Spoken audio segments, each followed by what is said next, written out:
Welcome students, आप सभी लोगों का एक बार फिर से केमिस्ट्री की क्लास में बहुत बहुत स्वागत है।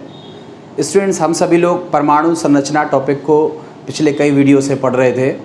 आज हम परमाणु संरचना टॉपिक में एक बहुत ही इम्पॉर्टेंट टॉपिक पर डिस्कशन स्टार्ट करेंगे और उसका नाम होता है कि कक्षा, या जिसको हम बोलते हैं शेल या कोश, जिसका नाम होता है उपकोश, और कक्षकों में क्या अंतर होता है और किस तरह से हम इलेक्ट्रॉन्स को इसमें व्यवस्थित करते हैं। तो आइए इस पर बिना समय बर्बाद किए हुए हम लोग स्टार्ट करते हैं। जिन भी बच्चों ने आज मेरा ये चैनल पहली बार देखा है, उन सभी बच्चों से रिक्वेस्ट है कि वो इस चैनल को तुरंत सब्सक्राइब कर लें, जिससे आपको आने वाले वीडियो की नोटिफिकेशन तुरंत मिल जाए और आप जिस दिन का वीडियो जब आता है उसी दिन आप उस वीडियो को फिनिश कर पाएँ। अगर आपको ये वीडियो अच्छा लगे तो लाइक कमेंट ज़रूर किया करिए, इससे मोटिवेशन मिलता है। तो आइए हम स्टार्ट करते हैं परमाणु संरचना टॉपिक पर बात। देखो, हमारा टॉपिक का नाम था परमाणु संरचना, जिसको हम बोलते हैं एटॉमिक स्ट्रक्चर। Atomic structure. आज हम जिस परमाणु संरचना के बारे में बात कर रहे हैं, उसमें से कुछ चीज़ें जो आपको आती हैं मैं वहाँ से स्टार्ट कर रहा हूँ।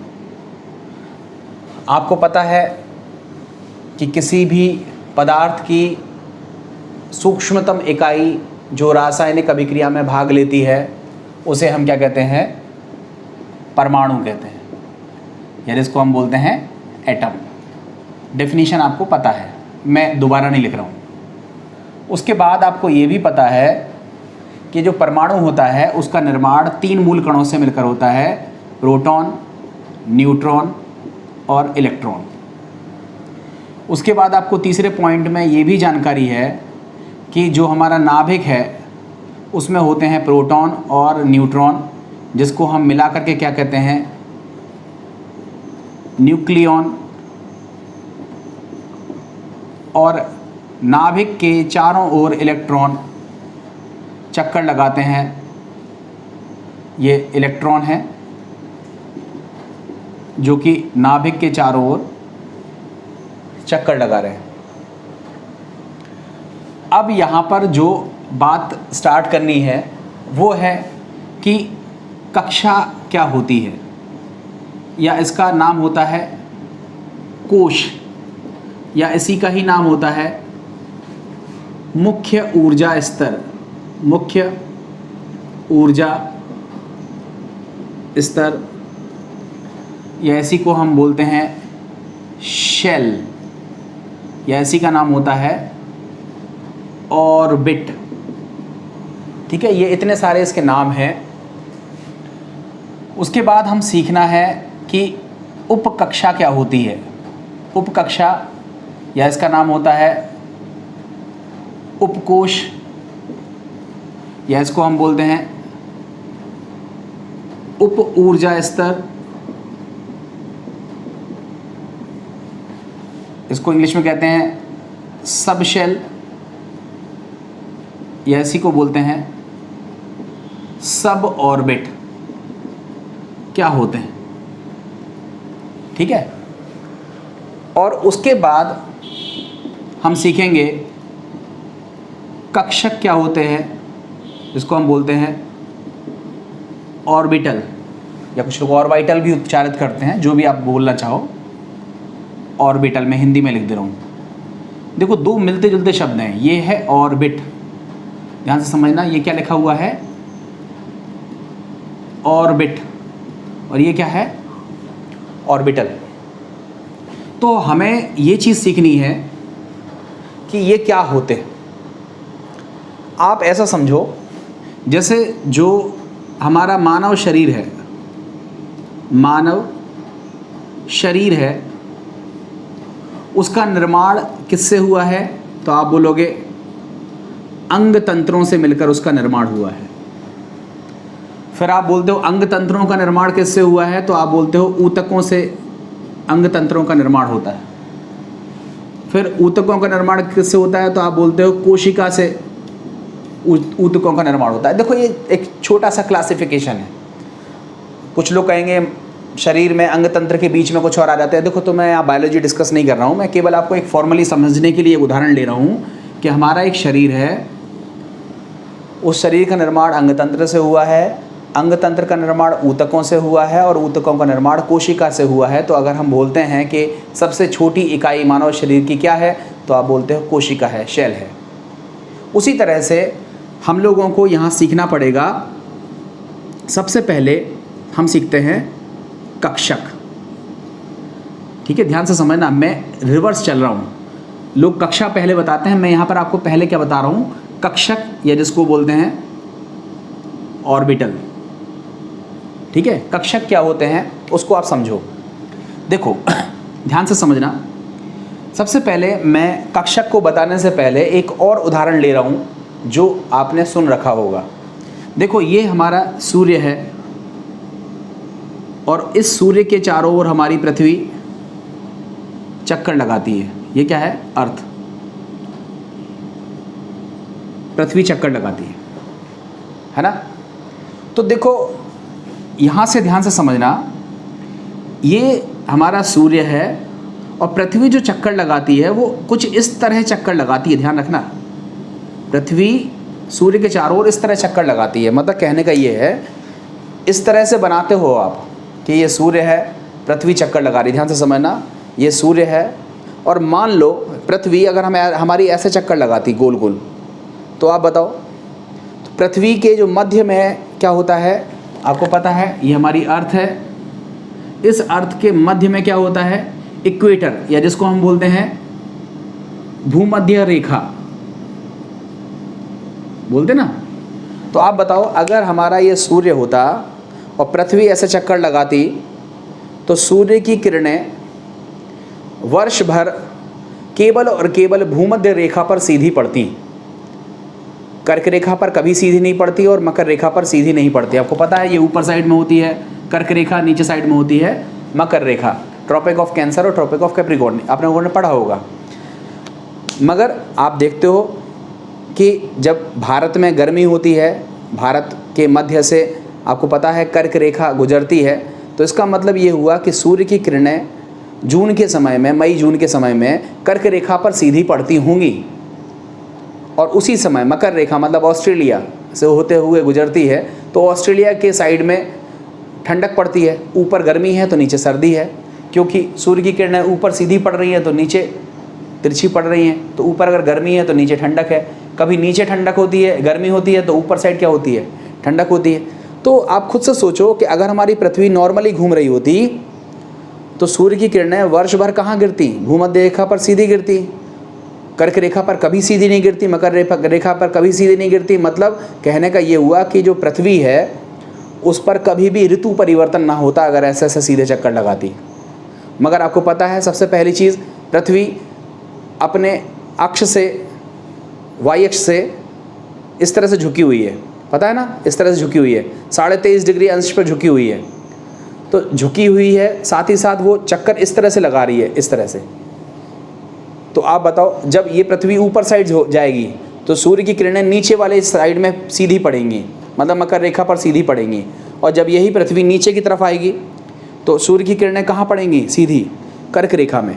तो इसका मतलब ये हुआ कि पृथ्वी जो हमारी चक्कर लगा रही है वो नंबर 1 कोण पर झुकी हुई है और इस तरह से चक्कर लगा रही है। ठीक है, ठीक वैसा ही हमारे पास नाभिक है। ये हमारे नाभिक हैं और ये इलेक्ट्रॉन है। तो जो आप इलेक्ट्रॉन ऐसे चक्कर लगा देते हो, इलेक्ट्रॉन ऐसे चक्कर नहीं लगाता है। ठीक है, इलेक्ट्रॉन को हम अपनी सुविधा के लिए ज़रूर ऐसा बना देते हैं, वो बात की चीज़ है। मगर मान लो कि ये हमारी एक वृत्ताकार कक्षा है, थोड़ी देर के लिए मान लो, जैसे हम थोड़ी देर के लिए कहें हाइड्रोजन, तो हाइड्रोजन का परमाणु क्रमांक कितना होता है? 1। इसका मतलब इसमें 1 इलेक्ट्रॉन है और 1 क्या है? प्रोटॉन है। तो 1 प्रोटॉन हमने रख दिया और 1 इलेक्ट्रॉन नॉर्मली चक्कर लगा रहा है। अच्छी बात है, बढ़िया बात है, इलेक्ट्रॉन चक्कर लगा रहा है। तो इलेक्ट्रॉन जिस रास्ते पर चक्कर लगाता है, जिस पथ पर चक्कर लगाता है, उसे हम क्या बोलते हैं?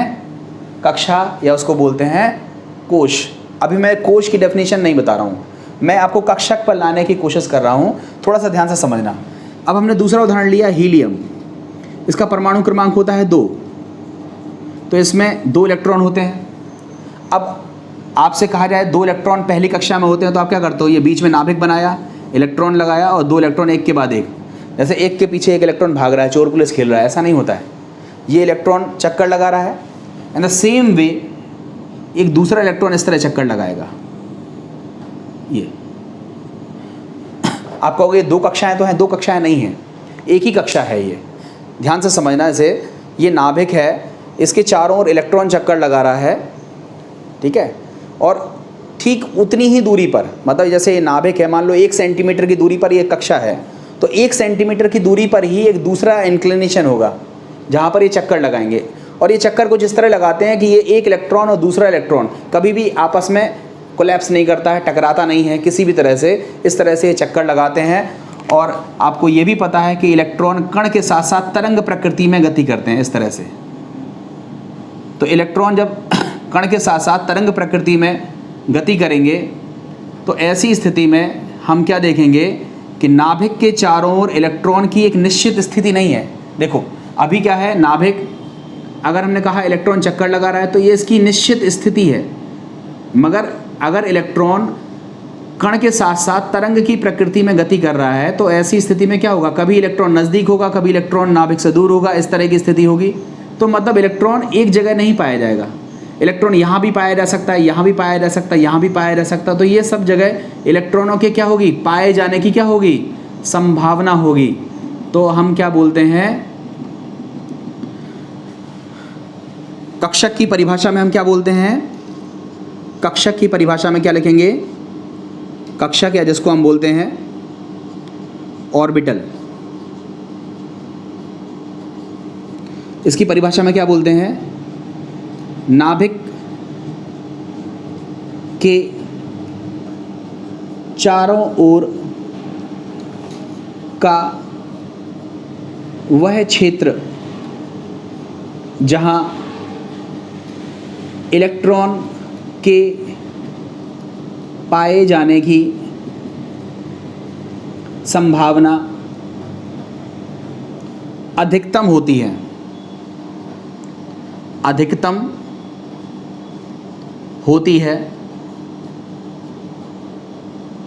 उन्हें कक्षक कहते हैं। कक्षक या ऑर्बिटल्स कहते हैं। क्लियर है?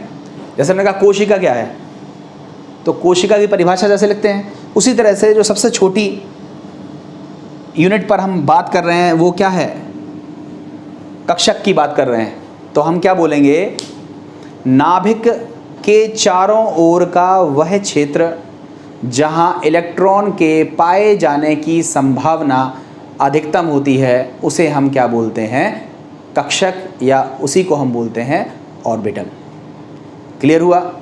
अब जब कई सारे कक्षक जुड़ेंगे तो कई सारे कक्षकों के जुड़ने से बन जाते हैं उपकोश, और जब कई सारे उपकोश जुड़ते हैं तो बन जाता है कोश। मतलब सबसे बड़ी इकाई क्या हो गई, कोश, उससे छोटा क्या हो गया, उपकोश, और उससे भी छोटा कौन हो गया, कक्षक। कक्षक क्या है, तो नाभिक के चारों ओर का वह क्षेत्र जहां इलेक्ट्रॉनों के पाए जाने की संभावना सर्वाधिक होती है, वहाँ हम कहते हैं, उसको हम बोलते हैं कोश, या उसको हम बोलते हैं कक्षा। यहाँ पर एक चीज़ और हमें ध्यान में रखनी है कि जो कक्षक होते हैं, ऑर्बिटल होते हैं, उन ऑर्बिटल में अधिकतम 2 इलेक्ट्रॉन चक्कर लगाते हैं। एक इलेक्ट्रॉन ऊपर की तरफ गति कर रहा है, एक नीचे की तरफ गति कर रहा है। मैं सारी चीज़ों को समझा रहा हूँ, बहुत ध्यान से समझना है आपको। देखो, किसी भी चीज़ को समझने के लिए हमें पुरानी चीज़ें पता होनी चाहिए। पुरानी चीज़ें आपको पढ़ाई भी बहुत सारी गई हैं। मान लो कि आपको वो पुरानी चीज़ें नहीं आती हैं तो मैं आपको इसी वीडियो में बहुत सारी चीज़ें समाहित करने की कोशिश कर रहा हूँ। बस केवल आप पेशेंस रखें और ध्यान से ये पूरा वीडियो देखें। ये काफ़ी लंबा वीडियो बना रहा हूँ मैं, केवल इसलिए कि एक ही वीडियो में मैं आपको सारी चीज़ें प्रोवाइड कराना चाहता हूँ। मर्जी आपकी है, फिर आपको समझना हो समझिए और स्किप करना हो तो छोड़ सकते हैं। देखें हमने यहाँ पर क्या देखा कि हमने देखा सबसे पहले परमाणु किसी भी पदार्थ की सूक्ष्मतम इकाई है जो रासायनिक अभिक्रिया में भाग लेती है। फिर हमने ये पता किया कि जो परमाणु हैं वो इलेक्ट्रॉन, प्रोटॉन और न्यूट्रॉन से मिलकर बने होते हैं। फिर हमने ये सोचा कि इलेक्ट्रॉन, प्रोटॉन, न्यूट्रॉन होते कहाँ हैं, तो फाइनली ये डिसाइड हुआ कि प्रोटॉन तो नाभिक के अंदर छुप कर बैठ जाते हैं, न्यूट्रॉन भी उस वहीं पर रहते हैं, लेकर गति कौन करते हैं, इलेक्ट्रॉन। ठीक है, इलेक्ट्रॉन गति करते हैं। अब इलेक्ट्रॉन जो गति करते हैं वो इलेक्ट्रॉन विभिन्न क्षेत्रों में गति करते हैं, कई जगहों पर गति करते हैं। तो इलेक्ट्रॉन नाभिक के चारों ओर गति कहाँ कहाँ कर रहे हैं, कैसे कैसे गति कर रहे हैं, उन सबको समझने के लिए हमें कुछ टर्म्स पता होने चाहिए। उन टर्म्स के नाम होते हैं कक्षा, उपकक्षा क्या है और कक्षक क्या है। कक्षा के कई सारे पर्यायवाची होते हैं, या कहें तो कक्षा के कई सारे नाम होते हैं। इनमें से हम कोई भी नाम ले सकते हैं।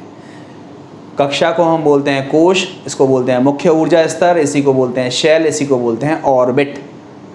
कक्षा सबसे बड़ी यूनिट है, ऐसा समझ लो कि नाभिक के चारों ओर इलेक्ट्रॉन वृत्ताकार मार्ग में चक्कर लगाते हैं। ये किसने बोला था, नील बोर ने बोला था ना कि नाभिक के चारों ओर इलेक्ट्रॉन वृत्ताकार मार्ग में चक्कर लगाते हैं। और इन्हीं वृत्ताकार मार्ग को नील बोर ने क्या बोला, नील बोर ने क्या नाम दिया इनको, इन्हीं वृत्ताकार मार्ग को नील बोर ने क्या नाम दिया, कक्षा, या इसी को बोलते हैं शेल, या इसी को बोलते हैं मुख्य ऊर्जा स्तर, इसी को बोलते हैं मुख्य ऊर्जा स्तर। तो देखो ध्यान से समझना, हम आपसे बोले कक्षाएं क्या होती हैं, तो आप बोलोगे नील बोर के अनुसार, ध्यान से समझना, हम आपसे पूछ रहे हैं कक्षा क्या होती है, तो आपका आंसर क्या होगा, नील बोर के अनुसार नाभिक के चारों ओर इलेक्ट्रॉन वृत्ताकार पथ पर चक्कर लगाते हैं और इन्हीं वृत्ताकार पथ को हम क्या बोलते हैं,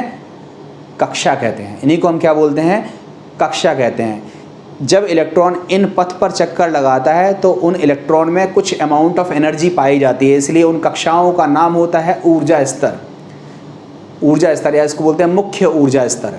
हर इलेक्ट्रॉन की अपनी स्वयं की कुछ ना कुछ ऊर्जा ज़रूर होगी, ठीक है, तभी वो चक्कर लगा रहा है।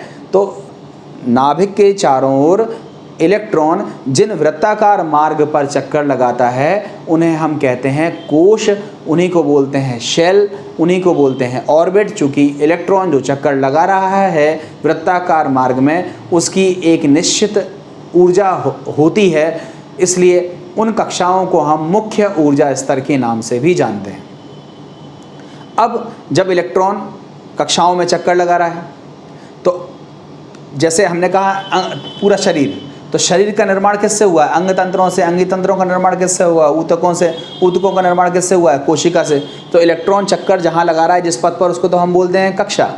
मगर हमें आगे कुछ टर्म्स और सीखने हैं कि उपकक्षाएं क्या होती हैं। तो हम ऐसा कहते हैं कि जो कक्षाएं होती हैं वो उपकक्षाओं से मिलकर बनी होती हैं। उपकक्षाओं से मिलकर क्या बनी होती हैं, कक्षाएं।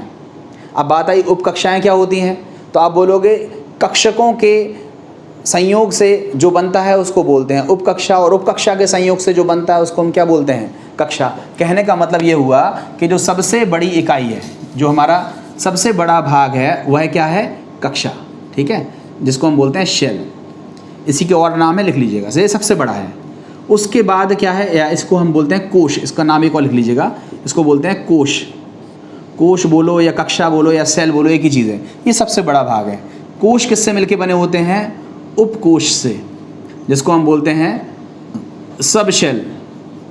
और उपकोश किससे मिलके बने होते हैं, कक्षकों से, जिनको हम बोलते हैं ऑर्बिटल। ठीक है, ये चीज़ आपको याद रखनी है। अब कक्षा की परिभाषा तो समझ में आ गई। अब हम बोलें कक्षकों की परिभाषा क्या होगी, तो हम क्या बोलेंगे, नाभिक के चारों ओर का वह क्षेत्र। ध्यान रखना, यहाँ इलेक्ट्रॉन वृत्ताकार मार्ग पर चक्कर लगा रहे हैं, वृत्ताकार मार्ग वाली बात नहीं हो रही है। हम यहाँ पर देख रहे हैं कि नाभिक के चारों ओर इलेक्ट्रॉन पाया कहाँ जा रहा है, पाए जाने की संभावना कहाँ है। तो हमारी बहुत सीधी सीधी परिभाषा क्या हो जाएगी कि नाभिक के चारों ओर का वह क्षेत्र जहाँ इलेक्ट्रॉनों के पाए जाने की संभावना अधिकतम होती है उसे हम बोलते हैं कक्षक, या जिसको हम बोलते हैं ऑर्बिटल। और कक्षकों के संयोग से बनती हैं उपकक्षाएं और उपकक्षाओं के संयोग से मिलते हैं कक्षा। क्लियर हो गया? आप ये चीज़ टर्म ध्यान रखिए। अब हम बात कर लेते हैं थोड़ा सा कक्षाओं की। देखो, कक्षा नाम किसने दिया था? नील बोर्ड ने दिया था। आपको पता है इन कक्षाओं को उन्होंने किस सिंबल से डिनोट किया था? KLMN से। तो ये जो KLMN है ये क्या है? कक्षाओं के नाम है। आप KLMN की जगह यहाँ पर 1 2 3 4 भी लिख सकते थे। 1 2 3 4 का मतलब पहली कक्षा, दूसरी कक्षा, तीसरी कक्षा, चौथी कक्षा। तो इसका मतलब ये हुआ कि जो कक्षाएं होती हैं उन्हें हम KLMN से प्रदर्शित करते हैं, या फिर इसको 1 2 3 4 5 6 इस तरह की संख्या से भी प्रदर्शित कर सकते हैं, या जनरली हम उसको कह देते हैं कि हम इसे स्मॉल n से प्रदर्शित करते हैं। स्मॉल n की वैल्यू 1 भी हो सकती है, 2 भी हो सकती है, 3 भी हो सकती है, 4 भी हो सकती है। क्लियर है? अब आपको ये भी पता होगा कि किसी भी कक्षा में अधिकतम इलेक्ट्रॉनों की संख्या कितनी होती है। पता है? हमने क्या पूछा आपसे? किसी कक्षा में, किसी कक्षा या कोश में, किसी कक्षा में उपस्थित अधिकतम इलेक्ट्रॉन की संख्या कितनी होती है? अधिकतम इलेक्ट्रॉन की संख्या कितनी होती है? तो आप बोलोगे कितनी होती है? बताओ, याद है? 2n²। क्या होती है? 2n²। अब इसमें n का मान रखो। अगर हम बोलें पहली कक्षा में कितनी होती है, तो n का मान कितना रख दोगे? 1। अब n का मान 1 रखोगे तो 1 का स्क्वायर 1 होता है, और इंटू 2 करोगे तो फाइनली कितना आएगा? 2। मतलब पहली कक्षा में कितने इलेक्ट्रॉन होते हैं? ज़्यादा से ज़्यादा 2। अगर हम n का मान 2 रख दें तो 2 का स्क्वायर करोगे तो कितना हो जाएगा? 4, और 4 में 2 से मल्टीप्लाई करोगे तो कितना आएगा? 8। मतलब दूसरी कक्षा में कितने इलेक्ट्रॉन होंगे? 8। तीसरी में कितने हो जाएंगे? 18। और चौथी में कितने हो जाएंगे? 32। कितने हो जाएंगे? 32। तो हमने देखा कि नाभिक के चारों ओर इलेक्ट्रॉन वृत्ताकार कक्षाओं, वृत्ताकार मार्ग में चक्कर लगाते हैं, और इन वृत्ताकार मार्ग को नील बोर्ड ने कक्षा बोला या कोश बोला। चूँकि इनमें घूमने वाले इलेक्ट्रॉन की ऊर्जाएं भी निश्चित होती हैं, इसलिए इनको हम बोलते हैं मुख्य ऊर्जा स्तर। और मुख्य ऊर्जा स्तर को या कक्षा को या कोश को उन्होंने KLMN नाम दिया। आगे भी लिख सकते हो KLMN। और इन्हें स्मॉल n से भी इंडिकेट किया जा सकता है, जहाँ स्मॉल n बराबर 1 2 3 4 5 6 ऐसे हो सकता है। अगर स्मॉल n बराबर 2 है तो इसका मतलब इलेक्ट्रॉन दूसरी कक्षा में चक्कर लगा रहा है। स्मॉल n का मान अगर 6 है तो इसका मतलब इलेक्ट्रॉन छठवीं कक्षा में चक्कर लगा रहा है। ये जो स्मॉल n है इसको बोलते हैं मुख्य क्वांटम संख्या, जिसको हम आगे डिस्कस करेंगे। बट आपने कक्षा की परिभाषा पढ़ ली। फिर हमने ये देखा कि जो कक्षाएं होती हैं उनमें उपस्थित इलेक्ट्रॉनों की जो संख्या होती है वो अधिकतम कितनी होती है? 2n² होती है। 2n² में स्मॉल n की वैल्यू आप बदलते जाइए, 1 2 3 4 5 6 रखते जाइए, तो आपको क्रम से पता चलेगा कि पहली कक्षा में अधिकतम इलेक्ट्रॉन कितने हो सकते हैं? 2। दूसरी में कितने हो सकते हैं? 8। तीसरी में कितने हो सकते हैं? 18। चौथे में कितने हो सकते हैं? 32। पाँचवीं कक्षा में अधिकतम कितने इलेक्ट्रॉन हो सकते हैं? आप इसको कैलकुलेट करके कमेंट बॉक्स में आंसर लिखिएगा। ठीक है? फिर हमने ये सीखा कि जो कक्षाएं होती हैं, जो शेल होते हैं या जो मुख्य ऊर्जा स्तर होते हैं, इसका निर्माण उप कक्षाओं से मिलकर होता है, सब शेल से मिलकर होता है, उपकोश से मिलकर इसका निर्माण होता है, और उपकोश का जो निर्माण होता है वो कक्षकों से होता है। अब हम उपकोश पे बात कर लेते हैं कि उपकोश को हम किस किस तरीके से इंडिकेट करते हैं, देखते हैं। ठीक है, तो देखो यहाँ पे हमने अभी भी सीखा कि जो कक्षा है वो कौन सी है। तुरंत आपने कह दिया KLMN, इसी को बोलते हैं स्मॉल n बराबर 1 2 3 4। और किसी कक्षा में इलेक्ट्रॉन की अधिकतम संख्या, इलेक्ट्रॉन की मैक्सिमम संख्या कितनी होती है? आपने वो भी याद कर लिया, 2n²। आपने इसमें वैल्यू रखी, तो पहली कक्षा में इलेक्ट्रॉन कितने आए? 2। दूसरी कक्षा में कितने आए? 8। तीसरी कक्षा में कितने आए? 18। चौथी कक्षा में इलेक्ट्रॉन कितने आए? 32।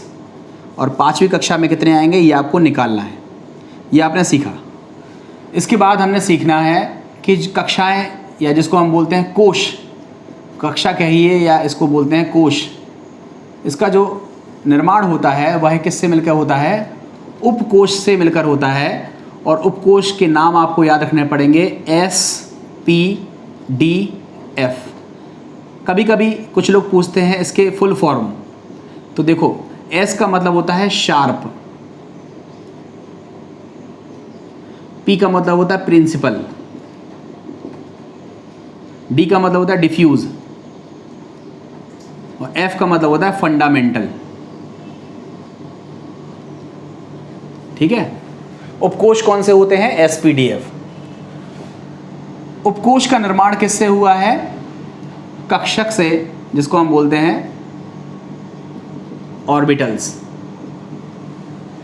अब देखो मैं यहां पर बना रहा हूं कि जो S उपकोष है, मैं यहां बना रहा हूं और सेपरेट कर रहा हूं, ये S उपकोष है, इसका निर्माण एक कक्षक से हुआ है। इस कक्षक का नाम भी S है। ठीक है।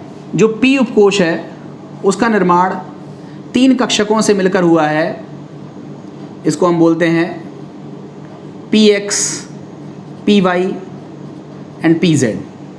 जो हमारा D उपकोष है उसका निर्माण 5 कक्षकों से मिलकर होता है, जिसको हम बोलते हैं DXY, DYZ, DZX, dx square minus Y square and dz square. इसी तरह से जो F उपकोष है उसका निर्माण 7 कक्षकों से हुआ है,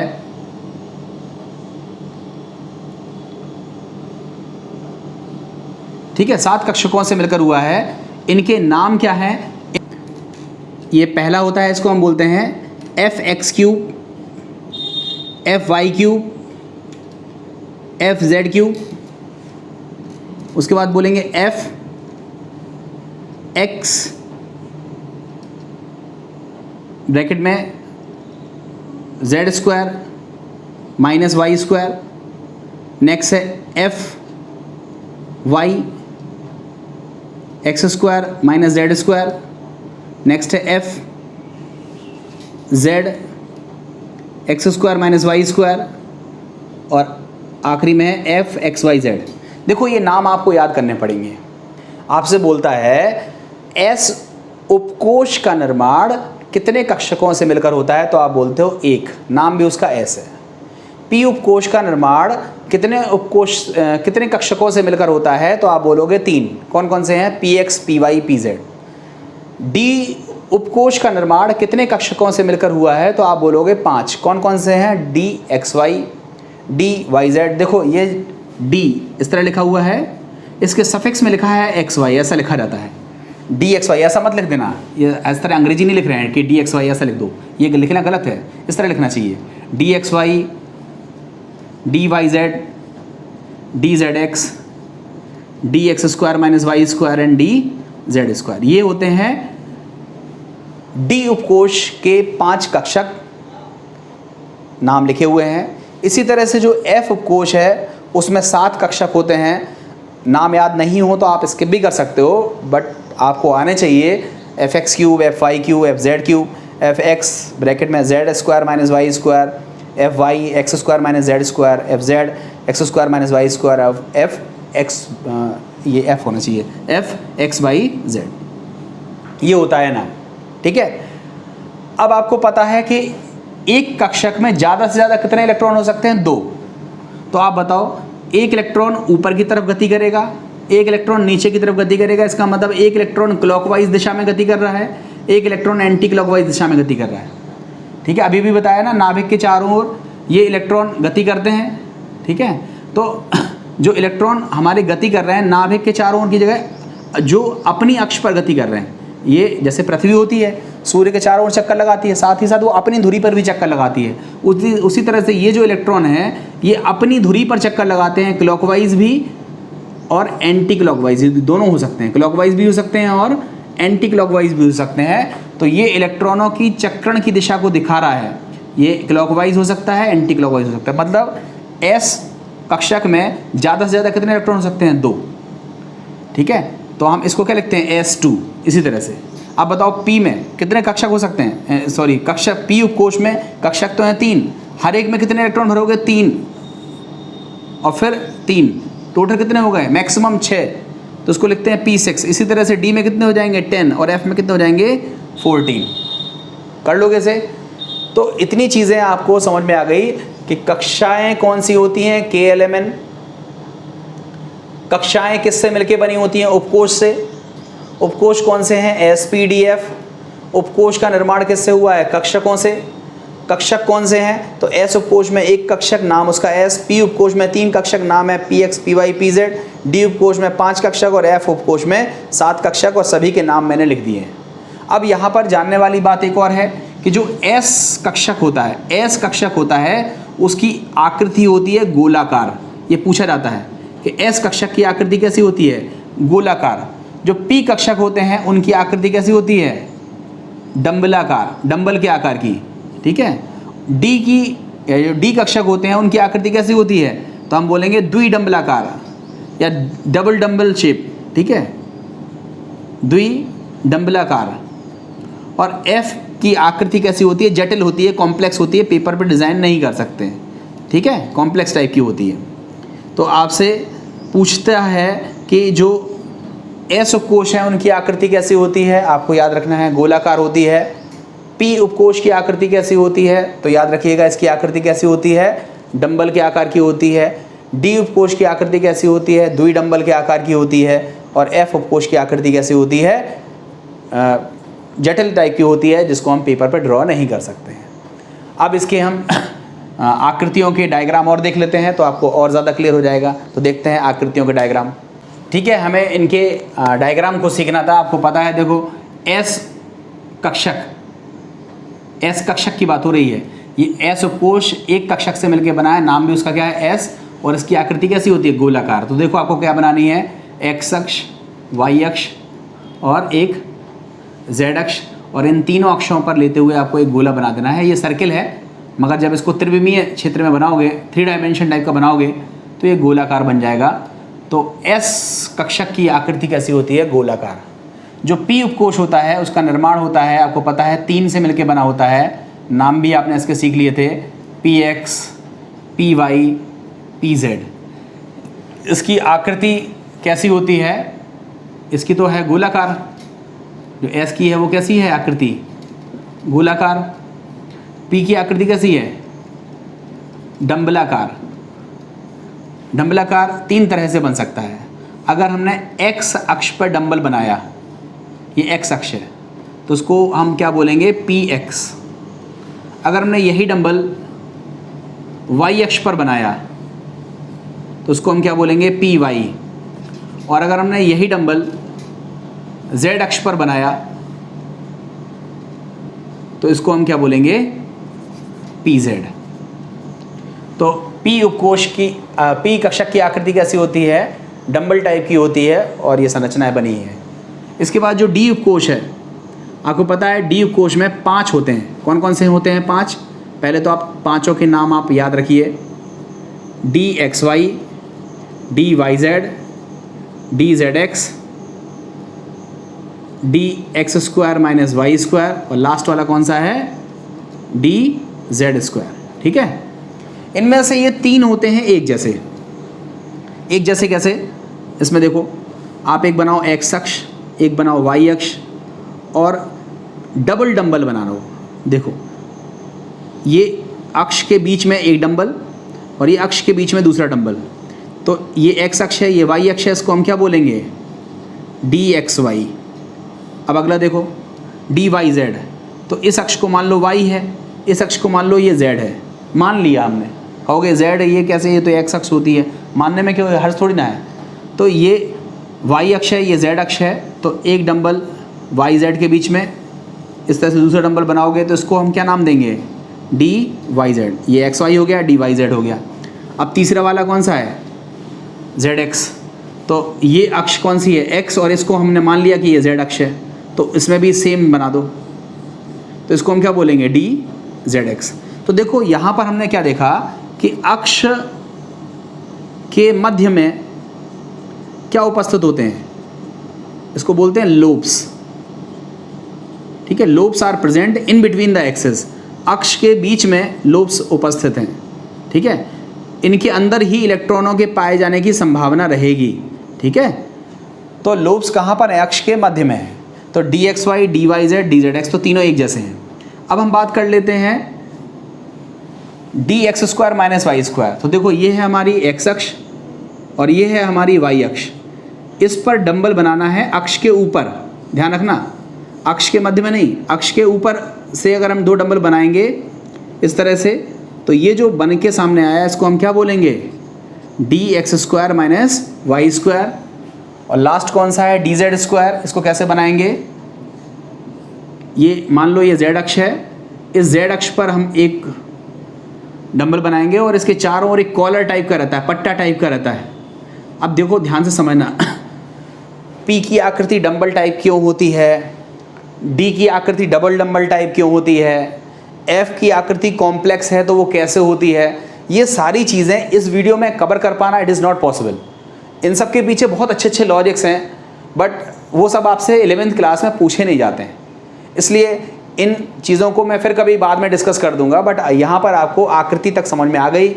F के नाम केवल आप याद रखिएगा और लिख दीजिएगा F की आकृति जटिल टाइप की होती है, इसलिए इसको पेपर पे ड्रॉ करना पॉसिबल नहीं होता है। और इस तरह से आपने सीखा कि नाभिक के चारों ओर वृत्ताकार क्षेत्र जहाँ इलेक्ट्रॉन चक्कर लगाते हैं उसको हम क्या बोलते हैं? कक्षा।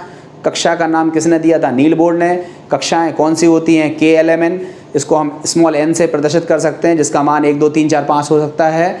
n बराबर अगर 2 है तो इसका मतलब ये दूसरी कक्षा में इलेक्ट्रॉन चक्कर लगा रहा है। n का मान अगर 5 है तो ये 5वीं कक्षा में इलेक्ट्रॉन चक्कर लगा रहा है। क्लियर हुआ? जो कक्षाएं होती हैं उनमें अधिकतम इलेक्ट्रॉनों की संख्या कितनी होती है?